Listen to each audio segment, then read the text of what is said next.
Hello, I'm Will John from ADAS and we're here today at the start of the Organic Asparagus EIP. Asparagus is a crop with great potential in Wales. It's very much in demand, it's a great tasting product, it's easy to cook and it's got huge potential at places like this square farm in Monmouthshire with its own farm shop. There's very limited industry data on grown asparagus, organic or conventionally, so it was a great opportunity for us to work on these two farms, and we're growing 2 acres of organic asparagus at Square Farm and at the neighbouring Treely Farm. A lot of small scale producers may think twice about wanting to grow this crop.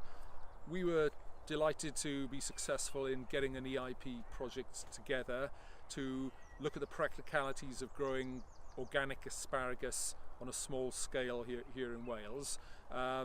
We're working with a specialist, Chris Creed, and we're going to be benchmarking the crop from its establishment through to harvest 3 years down the line. We'll be hoping to chart successes and failures, and at the end of the project hopefully we'll have a number of outcomes which is going to be of use to both the organic and horticultural sectors.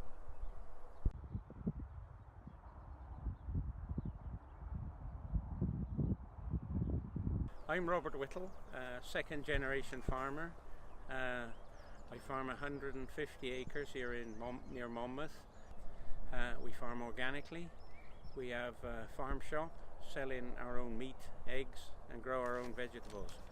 And I'm pleased to be here today planting our first crop of asparagus. We're a small scale producer, producing mainly for our farm shop where we grow a variety of vegetables. But I've always been afraid to try growing asparagus, although it sells very well in the farm shop. People like it. I was afraid of it because of the skill in growing it. And this project is about trying to find out what is needed to grow it and work out what works and what doesn't work with it. Then having talked to Will from ADAS, who's the innovation broker on the project, he's put us in touch with Mentor Business, which are supplying funding to help with some of the costs. And Will has put us in touch with experts, Chris Creed, and other scientific experts to get the soil tested, analysed and checked, and get the pH right. And I feel more confident now to have a go, and we seem to be making good progress getting this planted on the farm today, and hopefully after that I'll be the asparagus expert. Thank you.